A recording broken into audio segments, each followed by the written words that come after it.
loyalty and increasing retention online. And we welcome everyone from Forward Fest or around the world. This is again Carolyn Powell, your host. Let's begin with a little bit of online etiquette. Just so you're aware, this is a webinar, and let's go through some housekeeping tips today. We'll be just using the webinar feature of Zoom to conduct our event. To begin with, you will be noticing some differences in your taskbar down below. For those of who are like regular for Zoom meetings. In webinars, attendees, which is all of you, have their video and microphones off by default. So don't worry if you're like freaking out, you can't see yourself or hear yourself. But we still ask you to follow like traditional meeting etiquette, mainly not jumping in and out of the webinar, and be respectful to the other members of the meeting and the panelists as well. If you have any questions during the actual webinar, you can either use the Q&A reference feature down below, and it just says Q&A, or press the raise hand button, both at the bottom of your screen. Your typed question in the Q&A tab will be answered by one of our hosts. And when you raise your hand, we can choose to unmute you, and will be able to speak as if you were in a traditional Zoom meeting, and you can ask the question to one of our panelists. This session will be recorded, and it will be accessible on the Forward Festival site as well. And I would like to also welcome our panelists. Our host company, Christopher Pinon, is the CEO and founder of All Around Music online lessons. His experience in education and music is quite extensive for 5+ years, and we're happy to host this event. Our next panelist is Jen Remsick. She is the CEO of Training Tracker, and she has extensive experience in management, sales, and people relations. So we're very happy she's here as well. Chrissy McKenzie, she is the founder and owner of Hey, Chrissy. She is the founder and owner of Pasture and Plenty, and recently just bought and is a co-owner of the wonderful magazine Edible Madison. She knows how to cook and she knows how to sell for sure. And Steve Alston is the owner of Elite Clientele and founder of Web Diversity. He has extensive experience in videography, graphic design, and program developing. Let's get started. Seeing everyone.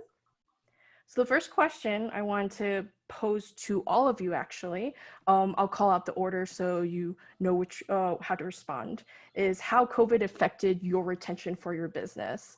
Let's get started with Steve. Wow, first off. Well, I'm sure just as everyone else, COVID had a tremendous impact on just how to go about doing things. Most of my business is through word of mouth as it is. So it did kind of force me though to get a little more online and try to develop some social media campaigns or strategies, such as creating a Facebook group and some other things. And actually allowed me the opportunity to think about some things that I want to do in the future as far as business goals and things like that. So hopefully that answers the question.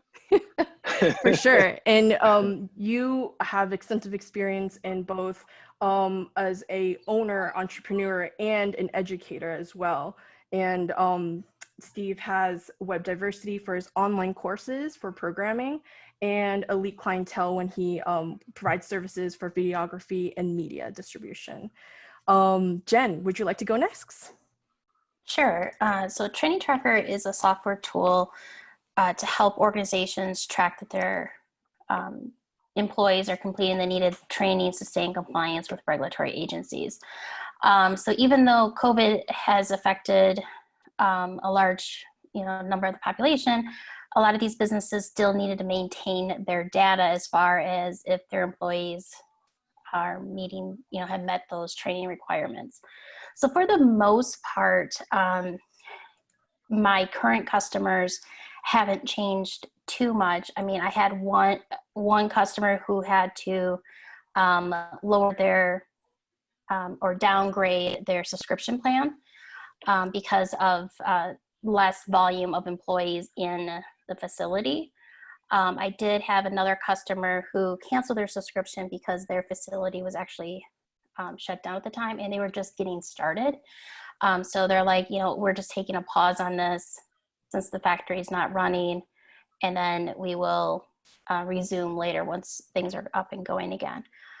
One thing that I was affected by is that my number of new leads coming in had dropped dramatically. I think when I did the calculation, it was like between 25 to 30%.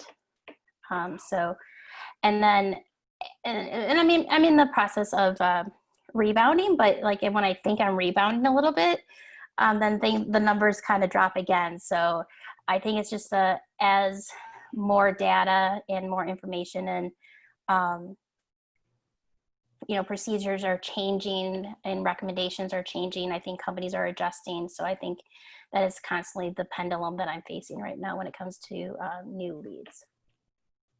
Sweet. Next one, Christy. Yeah, our business is in the unique position to be helping people eat at home, and so with that, the pandemic impact has really been that our retention, which always was strong, increased, and we're seeing less seasonal shift in attrition that might normally happen with people taking more summer vacations or being, I guess, being committed to sort of finding a routine and sticking with a routine, I think has been a major theme of people's dealing with the chaos that the pandemic has created. So that's benefited businesses like mine in being able to really support people and having one less thing to worry about. And so we are grateful that it has actually had a good impact on our retention rates. And we're thinking really hard about how we diversify the product mix and the services that we provide to be able to maintain that and keep people even as we move through the kind of the ups and downs of that the next year is going to bring.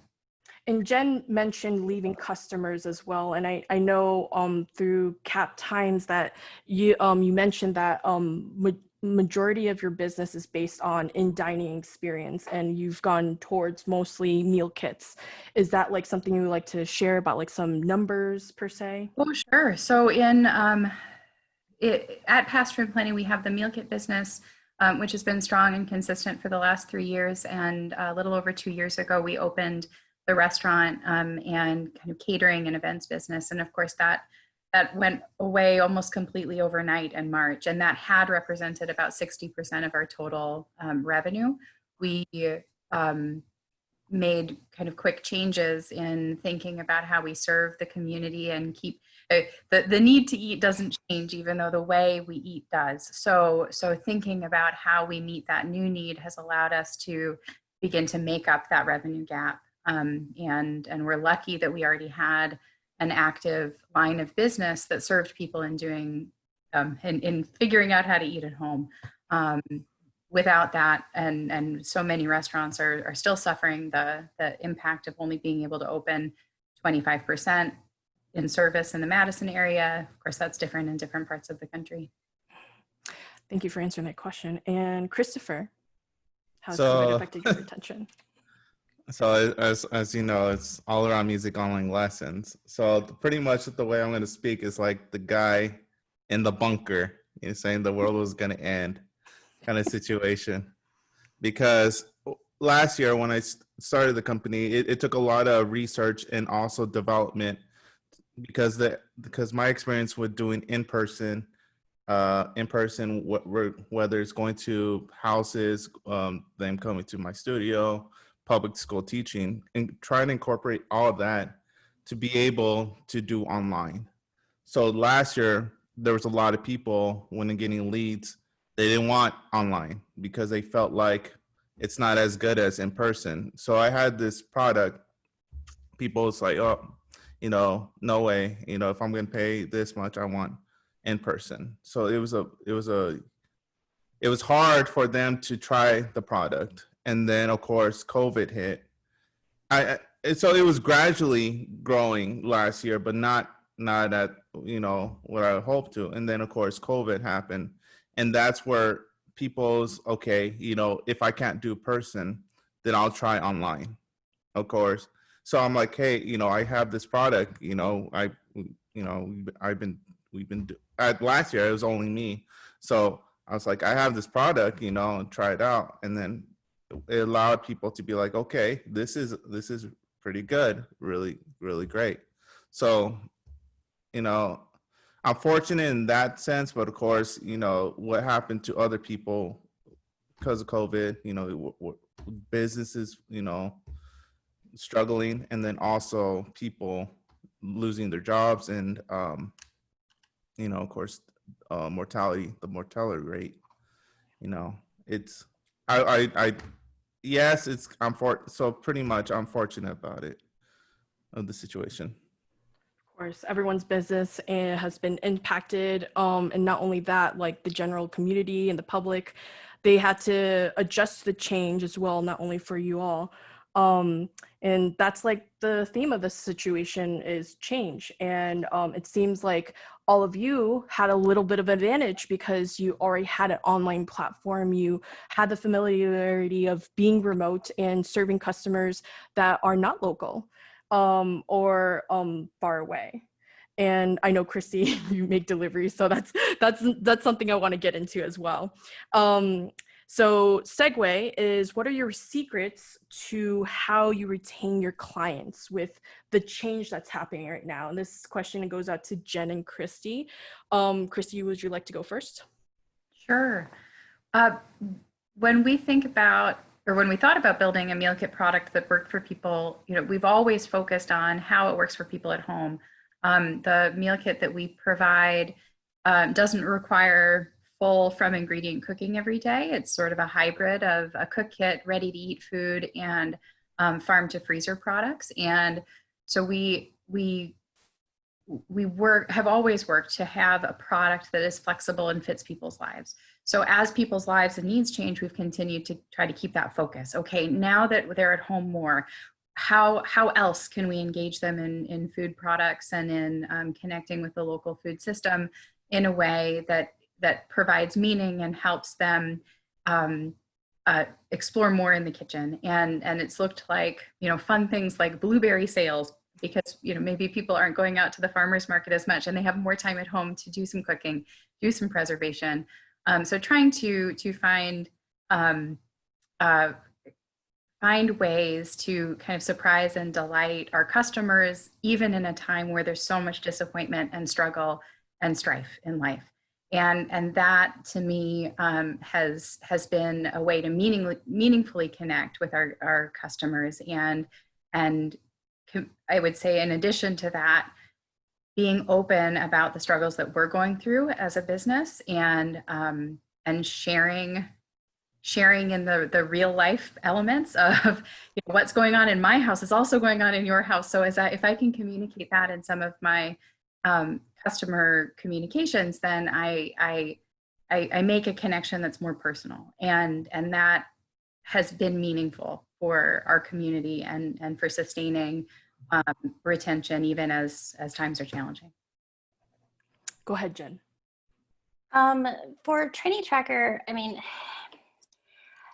I would say, like, as I was receiving emails from like my own service providers saying like, hey, we're still in business, even though COVID's happening, or these are the measures that we're taking, I was still kind of like quiet as far as on the Training Tracker front is communicating with my customers, because I was still kind of assessing things, because I wanted to make sure when I went and started communicating to my customers, I was being thoughtful of some of the regions and how, what are some of the recommendations for the regions of where they're located. So then when I did send out that communication to them, I would just, said like, we were fortunate, we already, you know, we're already an online business, but we then switched from being, you know, part-time in an office and part-time at home, fully, you know, working at home. Your data is still secured. And so we were able to, so I was focusing there of giving them, trying like a little bit of the status for training tracker, but also giving them a peace of mind that this is just one thing they didn't have to currently worry about. And then when they were ready to resume things, we were there to support them. One of the other things that I made sure to keep, you know, like, and then some of the other little tradition things that I like to do with customers is when it's their, the month of their anniversary of being a customer, I send them a thank you card. So I wanted to make sure that was one thing I did not stop doing. Even though it could be something easily put on the back burner because of having other things on my mind, but those are just like, and also knowing too that there's a possibility that they're not going to receive them because they're not at their office to receive them. But then once they are able to get back to their office, then they have this little message that kind of is like a little bit of a celebration, like, hey, you made it through this, you know, and we're, you know, thinking of you and we appreciate you. All positive points. Like, I love the shower appreciation. That's awesome. And everyone needs that these days, because we're always indoors and we don't see each other, and that social connection, even with a small note about their customer anniversary, is amazing. I like that. The follow-up question for both of you is that, like, you talked about communication, connecting. You mentioned, Jennifer, the thank you notes. Like, what other platforms do you use? Do you feel like emails, you over email at this point now that we're all remote, just to over communicate your message? Like, can you like give a little description about like some jargon and wording and phrasing you've been using lately just to make sure you stay connected? Facebook, email, all that stuff. For the most part, the majority of my communications with my customers is through email. And with that, when you know, as you're building that relationship with them, you're first a little bit more professional. I always kind of start off, you know, my emails to them, you know, I kind of state, you know, hello, and I state their name. And sometimes I'll start off by saying like, you know, happy Saturday, or, you know, happy Friday, whatever the, you know, the day of the week is. Or I'll even just start off by saying like, you know, I hope you're doing well and you're having a great day. Awesome. So that way, you know, it kind of gives them, you know, like, you know, because I care about them. And I was actually surprised that I actually got a response back from one of my customers who's like, she gave me like this like 3 paragraphs of like her weekend and the time that she spent with her kids, her grandkids. And then because of COVID, she hadn't been able to see them for a while. And I mean, I'm like, wow, I actually feel like I'm like really becoming more of a friend. So as your interactions with your customers evolve, then you can be a little bit more on the casual friend level communication, but still make sure you cover the business that needs to be addressed. I try not to, like, as customers send me an email direct with questions, I respond to those. But as far as mass emails to all of my customers, I try not to do that more than twice a month, because I don't want them to be overwhelmed with, you know, because they're already getting a lot. And for the most part, I send something maybe once a month, but not exceeding twice. And I think because my customers appreciate that, my open rate on those mass emails is above the general average.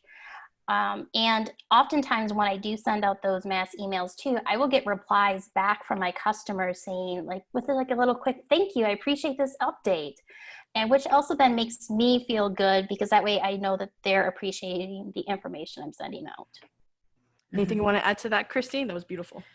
Yeah, no, I'm very much in line. You know, of course, when you're feeding people every week, they want to know what's coming. So we have to communicate. And for us, we've always had a very careful routine of communication so that people know when to expect to hear from us. And that means we share an update on a Friday night, and we share a reminder on Saturday morning, because there are specific actions that we need them to take in order to be satisfied with what they're getting. And so we do the same thing. We're careful about how much we communicate and what we communicate, and then we try to be super consistent about it. Very intentional. I like it. Yeah. Otherwise, you the last thing you want to do is for people who you care about creating a relationship to mute you. What you want is for them to say, they communicate so much, I'm not listening anymore. And so in a very same way as Jennifer shared, we are thoughtful about only sending out mass, blast emails on general topics to once, at most twice a month. And then the transactional emails stay super consistent. Oh, okay, emails. Great. Yes, that's beautiful responses right there. This goes to Steve and Chris. How long does it take for you to respond to new clients that are coming in? And how do you, what's the advice that you would like, no, sorry. And how do you retain them from the very beginning, from like your very first customer? You want to go first, Steve? Yeah. Me go first? Yeah. Oh, okay. All right. So can you ask that question one more time? I'm sorry. Oh, no worries. How long does it take for you to respond to a client? And if they're like thinking about it, or then they want to do a trial run, how do you retain them from then on, like from your very first moment to new clients? Typically, I try to respond within that day, especially to a new client, because most likely they send out emails to not just me, but other people that probably are in the same line of work as me.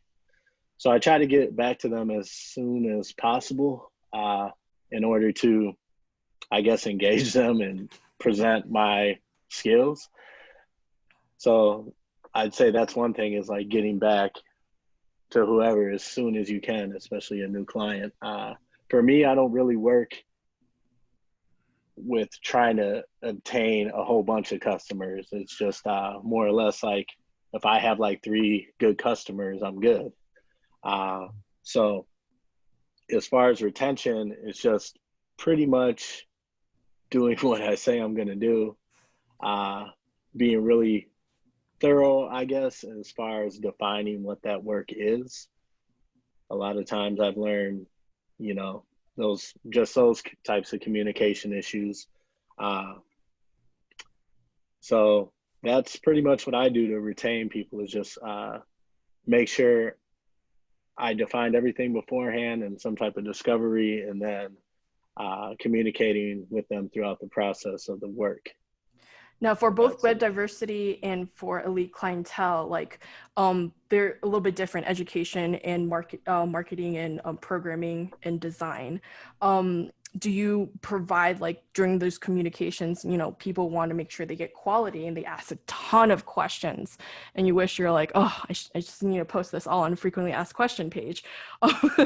But if there's like something that you would like to wrap it up in one question, so they don't feel exhausted that like they had to ask a ton of questions and they had to wait for a response, do you ever like give them like a demo, like a portfolio of your work for like elite clientele, or for like potential students for web diversity, like a little bit of piece of your curriculum or something?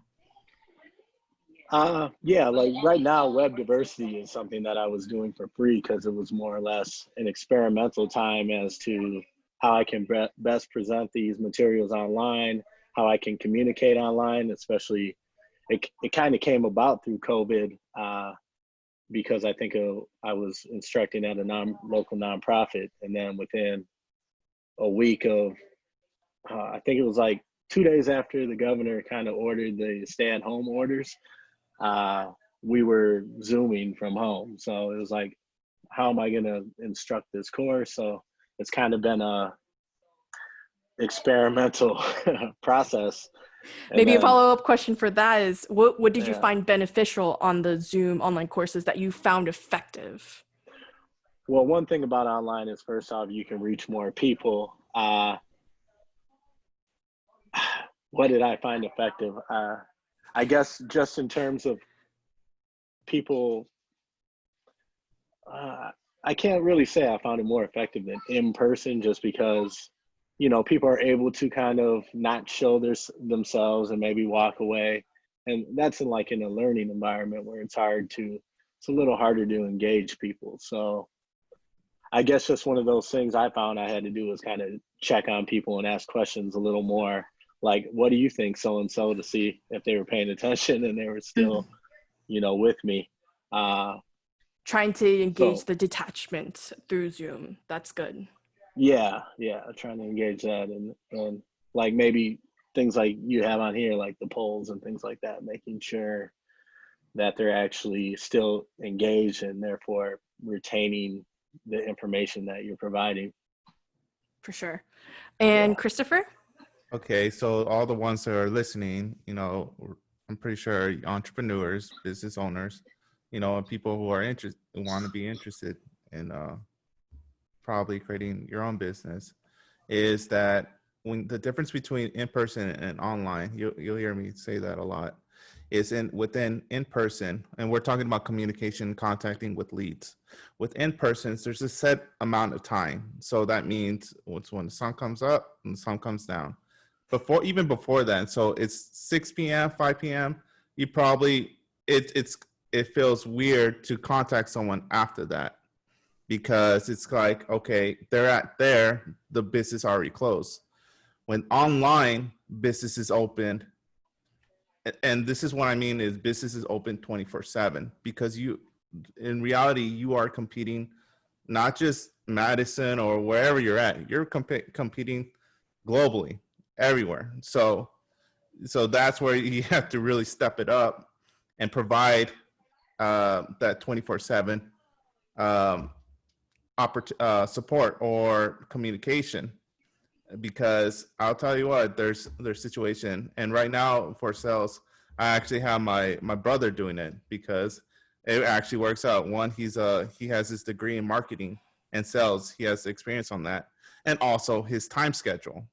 What he does is he does talks to all the leads from 6 p.m. to 6 a.m. right, and I do before that. So it's a pretty much 24/7, because remember, we talk to people from New York. This already, if 3 in the morning, that's going to be 3 in the morning. So 4, usually 4. Okay. We don't usually get people at 4 a.m. in New York, but like 5 a.m. and 6 a.m. Yeah. You talk about 1 a.m. That's 11 p.m. in Pacific time. So people come home and they're looking, okay, I want lessons. I'm thinking about it. I want lessons. So when we respond in minutes, because if you look at businesses like Amazon, right, you get a package and you're like, oh man, this is terrible, or stuff like that. You can count on Amazon and be like, okay, something happened here, right? Okay, we'll send a refund. We'll do this and that, and so you can count on, no matter what time you're at, right, they're gonna be able to respond. And that's the good side. The good side is you're able to get customers from all the nation. The downside of it is it continues, and so that's why if you can get that support, that 24/7, then my opinion, your business would be healthier as if you didn't, I guess. So yeah, it's so right. If I can chime in, we do the same thing. We know that when people are worried about what's for dinner, they want to know. And so right now, we try really hard to make sure that we're answering emails and questions to our customers whenever they have them, because they're worried about their plans on the weekend. Even my work week might normally fall Monday through Friday, I know that they're doing I need to be there when they're doing their planning. And then they get used to that responsiveness. So you have to continue to support it, because if you responded within 5 minutes last time and then you take a few hours next time, like they're like, did she hear me? Yeah. And that's the thing, because remember, there's people probably in different nation. I mean, within the nation that does probably, the same industry. And if you don't respond second, well, okay, I know this person does. I know this person. So it's a wider shopping for the consumer, right? which is great. But as a business owner, you got to be on that at all time because the attention span are even smaller on this situation when it comes to shopping. Steve, Jen, did you want to add to that? That was like a heated. I loved it. So passionate. Yeah, I'd like to just add something to that. When it comes to that sharing, especially with online education, I think sometimes it's good. Like for me, I set up like a Slack community and then a Facebook group as well. So like even if I'm not available, usually there's somebody else on there who can answer that question, who's maybe a little further along. And I kind of purposely included, especially in the Facebook group, people that I knew were already like, say, developers or in web development who could answer those higher level questions that someone just starting out might have. So even sometimes when I wasn't available, they would get on there and they'd be like, "Oh yeah, you know, do this." So that's something that I also came about with COVID and everything else. I kind of looked at what other people were doing. I was like, okay, I need a Slack community. So quick Slack and easy. Facebook Yep. group. Yeah, and free. Yep. I like free. Well. can be free. It depends on what level it is. So. Jen, would you like to add to that? Sure. So because, like I mentioned, it's just me right now with Training Tracker, and so I cannot be available 24/7. Even though, I mean, I could really try, but at that point, I'm nervous seeing anyone. So I make sure from the very beginning that my prospects, my leads, and my customers all know that I have a support page. And on my support page, I include a number of different how-to guides to do different things within the software. Mm-hmm. So that way, you know, if I do a demo with them, or there was just this one-off thing that they need to do that they forgot how to do, they have a resource to go to. Mm-hmm. And then also within that same page, there is also a support portal where they can submit tickets. And that way, if they do, if they're not finding the answer on that support page, then they can ask the question through the portal. And then I get notified, and that is like, first thing I do in the morning when I, after I, get ready to start my day, is I check to see if I have any support tickets. And then I check and see if I have any emails from customers. And then I go about my other business. But, I check that for those, particular things every morning because of, being overnight. And then I get, pinged when any of those types of things come in during the day. So that way I can address them right away. Sure. Great responses. I love it. Effective communication, 24/7 service if you can, like Amazon. I think especially since businesses are being like encouraged to go online in order to get businesses, 24/7 is like something that really helps, but not always accessible to everyone. And I love Jen's response, like having a ticket system, Q&A, like a reference sheet, like anything for customers to refer to, and like a response email too. Like if you get an email and it's not during your office hours or your awake hours, should I say, they can have links to refer to. Always all parts of customer success and retention as well. Yeah, or AI support and all that. How you have the chat box and AI would say, of course, and at that point, you really have to spend the big bucks to get something like that. So if you're bootstrapping it, yeah, then we got. Did I answer your question? No. But great answers. I love it. So we're at a halfway point, and I'm going to put up some polls for our attendees. If you will all look at your Zoom page, and you should get a poll right now. It's just we want to get a feel of who our attendees are and to answer any more questions. If you have any questions, again, the feature down below, the Q&A, click on that and put in a question, and I can push it out to our panelists. Couple more seconds. We have an additional question as well.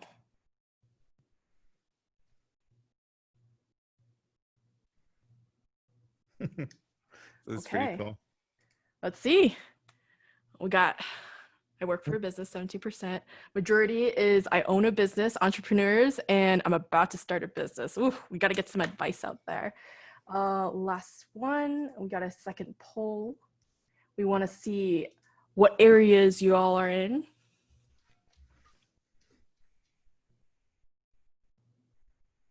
Oh, always need sales and marketing. Oh, any business needs marketing. We got medicine. Ooh.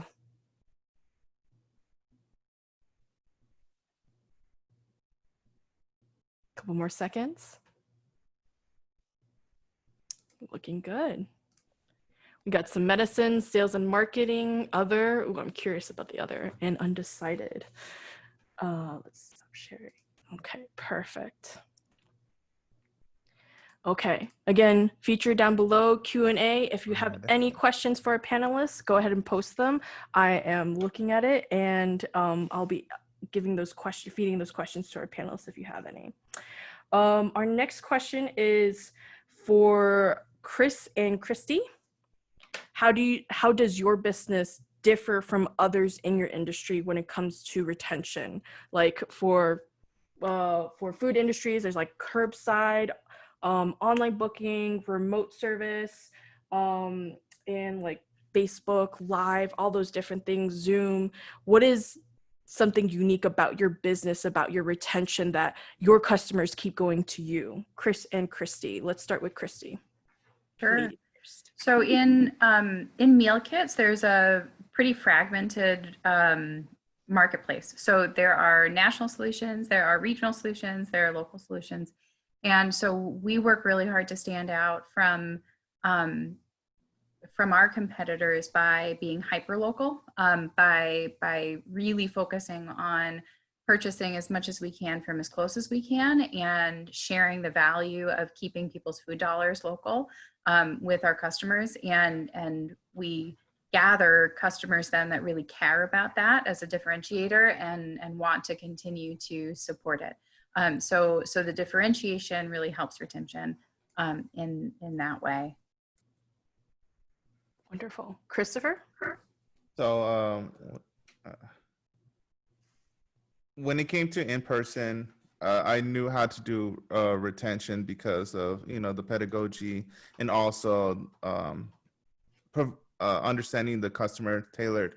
The funny thing about it is, when I was building the online business, I didn't really think about the in-person side of what made my retention there. So it took a marketing strategist to really tell me, because here I am technical, and be like, okay, I'm going to give it anytime they can book, pay as you go, discounted monthly plans, stuff like that. I'm going to use this online so they don't have to talk to me about it. They can just go on the website and just book. These are the things that I advertise. I'm like, okay, so this is what sets apart from online lessons, and yada, yada. We actually have a question for you, Christopher. Can you expand on that response, and please explain some of the, from Danny Anderson, please explain some of the technology you use to conduct lessons and give assignments. Okay. So another thing was another thing is the weekly objectives. So compared to in person, the taboo is like, if I'm the teacher and I have my student, right? I give my student my full attention. So if I'm writing, I'm not really getting my full attention. But the difference is online, I can still see my student, the students can see me, and then the student can also see what I'm creating for them. And also the content within the weekly objectives could be the music, the notes of that within that music, what to work on, what to practice, and send it. So what platform do you use? So so each one has, so for Windows, I use Scribble. Scribble is a great third-party app. And then for Mac, it would be Notability. So that's good question. One. Yeah, because what happened in person is people walk out thinking, okay, I learned something, but what do I need to practice? And now with online, they have something that's concrete to really see, and it's like building a portfolio of the work they need to do. So. Awesome. Great question. Great response to a great question. Thank you, Danny. Any more questions out there? Feel free to put in the Q&A. Our next question goes to Steve and Jen. What advice would you give to people who are starting their business, and like how do they add the remote aspect that you would recommend, like certain platforms? And yeah, go for that. Let's start with Jen.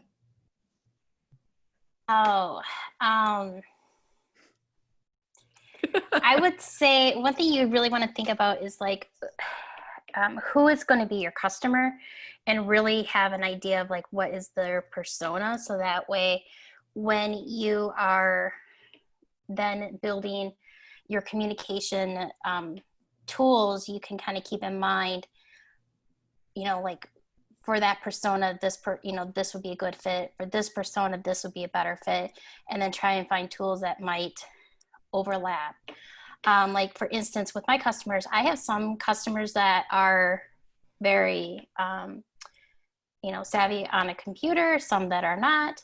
So when it comes to finding a platform or tool that is good for that's a good fit for both of that skill level and, in between. I try and make sure like my software is user-friendly and I have clear instructions, and I include a lot of screenshots in like my how-to guides on how to do things. When it comes to my communication platforms, I use a service called, I forgot what it's called. Just one second. No worries. Benchmark One. It is actually a combination of a CRM, a customer resource management tool, and it also does like email campaigns and other communication type things. So it's all built in one, so I don't have to do an email campaign in MailChimp and then transfer that data into my CRM. They're already linked together. So that saves me time, which then allows me to be able to be there for my customers. Before Steve responds, I'm also reminded, Adorable. That was something that you and your husband built from the ground up. What was one thing that you found challenging when you started the business? Just one. I know there's like probably like a ton, but one thing that you found challenging and you overcame that challenge together. Was starting Adorable, a challenge there probably was I mean, sales are always a challenge. And you have to have that mindset that you'll always be selling. And that's also, with your customers and that building that customer relationship. But you also have to keep in mind too, that your staff is also another level of customer that you're serving. So an area that I think that was a challenge was like at the start of things, our staff didn't know the difference between Jim's responsibility and my responsibilities. So then they didn't know who to come to for what. So at the start of the company, we didn't do a very good job of communicating where our two roles overlapped and where they were different. And as we grew, we were able to define that better and communicate it better with our staff. So that's great. Yeah. Communication. Better to overcommute than undercommute at this point. Also too, it's, a big part of it is expectation setting. Mm-hmm. So, I mean, I guess, that could have been a way of, I said it too, like we didn't set the expectation with our staff, like, these are the things that Jen's taking care of, these are the things that Jim's taking care of. And, when you have these types of questions, that direct them to the appropriate person. Mm-hmm. So we didn't set the expectation up correctly. So therefore, there was probably some, internal frustration because we didn't set the expectation, and therefore we were, kind of partially, breaking that right away with our staff. So if you can set an expectation, meet it, or even exceed it, then you're always going to be in the direction of success. Yeah, making a business plan is probably like one of the hardest first steps, and that like encases all those expectations, what you would like further down the road, and setting expectations for each role and position. Thank you for the response, Jen. And Steve, what's advice that you would give people to start businesses, and what same question with Jen, what was like the one challenge that you really felt was like super overwhelming, but you overcame it? It's a lot to unpack. Starting a business, wow. I would say you just have to have really that drive and determination, and be willing to accept that you're going to fail and you're going to struggle at first, and move past those struggles and learn from them. That's one of the biggest things of starting a business. But then, as Jen said, I think, was like sales, just knowing what your value is. How do you determine that? And I think as an educator, that was one of the biggest questions or one of the most frequently asked questions was like, well, how do I know what to charge? How do I know, how to go get a client or do this and that? How do I write a contract? So one of the things that I found is there's always people that want to see you succeed. So kind of being able to rely on other people and not try to put on so many hats. I know these are all things that I did at first, try to wear every single hat, and that's never going to work for you. We can't be experts in everything. So being able to accept that and, find those softwares and platforms like, again, Jen was speaking of, to be able to rely on, if not just outsourcing to, someone else who is an expert in that field. Not being afraid to ask for help. Yeah, don't be afraid to ask for help. That's one of the biggest things in starting a business, I would say. What is a resource that you used or you found very helpful that wasn't like a service or anything? It was like a person or like someone that you actually talked to who gave you advice. Wow. Probably like local organizations like WIBIC. I went to they had a business plan writing course that they offered to people. I think if you could afford it, it was like $90 or something. And that was a good program. The SBA, the local SBAs, there's so many programs set up to help people launch businesses, let alone from individuals. Like I had plenty of people who kind of introduced me to future clients. So yeah, like talking about your business, and I think any accelerator or startup type of workshop that you go to, they always tell you, talk about your business.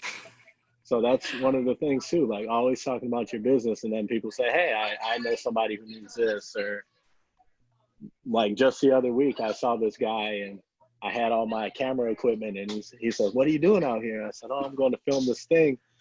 Oh, you do that? My wife just got this grant and she's trying to do this, and that, and the other. So, I mean, that's kind of how it works. So Networking and prep your elevator pitch. Yes. Elevator pitch, very important. And I mean, even if you're in a job interview, like same thing, like your personal elevator pitch. So yeah. Beautiful response. I love it. We actually have another question from our Q&A from Raul Pinon. And how do you ensure that your customers are getting value from your services? And I will throw that out. Honestly, you all go at it. I can start. One thing that I do is I send out a quarterly email to my customers of just like, with 5 questions. One of them is like, are we still meeting your expectations? Or how are things going? Just kind of getting like a pulse of how things are at with that customer. And like, and like I said, I send them out quarterly, and I do change up the questions, and I would say my customers probably reply once a year to those quarterly emails. And I mean, and that's okay. I mean, I don't want to be too intrusive or keep bugging them on that. But it's just, that way they know, they kind of, they know it's coming, and then they know that I care, and they can give me the feedback at the time that they have for me. And other thing, and sometimes I do change them up where instead of doing it as an email, I might do a phone call. And that way they can, put a voice to a name or a face to the name. If we have, especially if it's a new person coming in and the previous person has stepped away, that way, I may not have met them yet. So I might do a phone call or a Zoom call versus doing the email, just to kind of see how things are. And also, by doing that, I've actually found where people have changed in the roles, and that new person wasn't using Training Tracker to its fullest. So then we scheduled a demo or a tutorial, so that way I got them up to speed, and then they were able to use it even more efficiently and ease things off of their plate. So that is one of my biggest things that I do for my customers. Awesome. Perfect. Anyone else? I would say that usually my customers let me know if they're not happy or what I need to do. One of the things that I try to do is just be as honest as I can and as truthful as I can with myself, even as far as like the work I'm producing. Because a lot of times, at least in my business, I have like kind of contracts where it's just a certain amount of money, and it's like being honest in how much work I actually did, instead of, I could say, oh, well, I did all this work and I want to collect the whole the whole amount of money that's out there on the table. But I don't know. I think it's appreciated and probably goes a long way when you're honest about those types of, I'm sorry, am my audio kind of breaking up? When you're honest about those things, and people can appreciate that. But I like Jen's suggestion. I think I might try something like a short survey or a poll every quarter or something, just to make sure I'm kind of sticking in there and keeping people happy. Awesome. Yeah. I would add to that. So I think about value from a few different perspectives. So there's the value that we bring in relation to other similar service providers. And so I'm consistently keeping an eye on what else is happening in the food community, and what more we can be, creative and inspired about, to make sure that what we bring is special and brings some unique value. But we're also critically aware that if we're not bringing value into people's homes every week, versus what they could prepare themselves and plan for themselves versus what they can get from another service, that we're not going to stay at their table. And so thinking about that unique connection to that individual family and or household and how we're serving them is super qualitative, and it's hard to gather together more than just qualitative responses when I'm doing surveys about something as intimate as food. So we've had to try to figure out how to gather a value, like an understanding of value from a larger community that isn't just, I like less curry, please. So for us, thinking about how we make sure, so when you say I want less curry, what I actually have to translate that to is, we need to be mindful about variety and giving people the agency to select the type of services they get from us. And so thinking about how to how to capture the data so people feel like they can share their unique experience, but then translating that into actionable business-wide flexibility to provide value has been a big part of the project of making it work for us. Yeah, that's like hard for food business. Like when I order from Noodles and Company, it's just like, oh, a regular or small? I'm like, regular. But like having that amount, that portion translating the data to the actual like measurable action that you can actually provide on your menu is quite hard. Thanks for mentioning that, Christy. And Christopher, do you have anything you would like to add to that? Oh, okay. So there's value in many ways. So first one, the pedagogy when it comes to the student is doing the weekly objectives. You're able to track growth, personal growth, tailored growth. The second one is, I always say to students is, if you don't understand it, if you don't get it, then it's on my fault. It's my fault or any teacher's fault for not being able to communicate. Because teaching is all about communication. How can you communicate to the student or what you're trying to do or trying to teach them? But the other side, if you do get it, right, then if you do get it, then the work is on you, that you just got to keep on practicing, and it takes more time. So that's value when it comes to teaching, giving them the resources to do that. The second one is when you talk about value as in money, right? How much the lesson costs. Now, as us, we're not for sure not the cheapest or not, but what we set our value is pretty much what we provide, the expertise of the teachers, either their online expertise, their, the instrument, the pedagogy, all these, right? So if someone wants to do a lesson, right, and they just want to do a lesson, they can do one lesson and then have the resources to practice. So if they wanted to, they can do a lesson one time per month, compared to once a week. So we open up the opportunity for more people to enjoy the lessons, right? So it's either anytime that they want, weekly, and so we open up the doors in that way without diminishing the value of the teachers. That's the most important thing, is we don't devalue the teachers, because they, all the work they've done, their experience and all that. So great response, Christopher. We're actually almost out of time. We have one last question, and I'll make it for 1 minute for every one of our panelists. And I'm going to post right now all of our panelists' contact information. If you have any questions or concerns that we didn't cover, because we could talk about this for like maybe 4 more hours, definitely give them a shout out at their email. They're at the right-hand side on this PowerPoint. This is the last question from Joseph Bluestein. Where do you see your business 1 year from now? Let's start with Christy. We are in a really interesting place of being able to focus on one key part of our business while planning for growth across other parts that we hope will open in the future.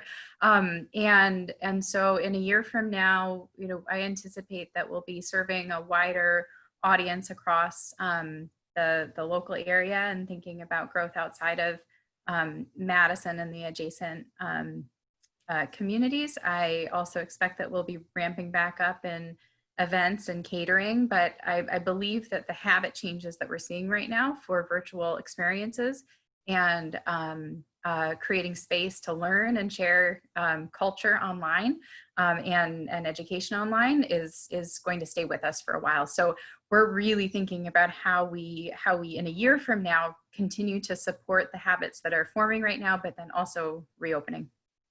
Awesome. Steve? Yeah, in the next year, where do I see myself?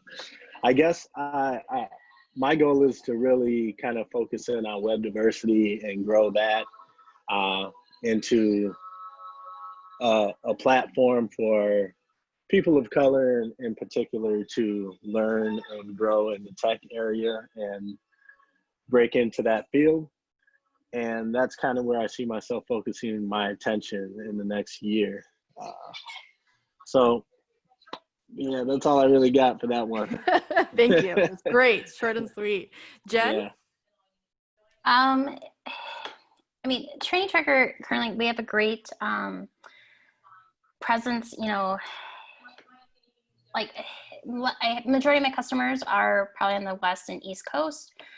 I would love to have more of a Midwest Wisconsin customer base. I just have a couple of customers in Wisconsin. I would love to have that to be more because I would love to help as many my neighbors as I can. But I also have a sense that we will be growing more globally as well. We have a few customers in Australia, the UK, Kenya, and so I mean, as more industries are being more regulated, they have to have those trainings, and I think that part is also going to be growing. And I mean, just having the tool and the resource is to keep that material organized and easy to access. I think that would be a drive for a training tracker to be able to expand in those additional areas and keep growing. Beautiful. Global expansion. I love it. And lastly, Christopher, you got 1 minute. Okay. Just to partner up with school districts to provide students the individual learning that that they need. So that's what I see next year trying to do.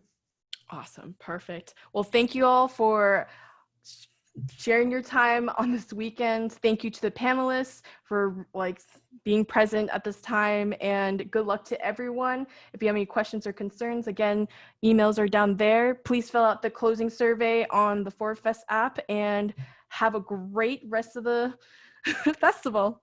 Bye, everyone. Thank you. Thank you. Thank you.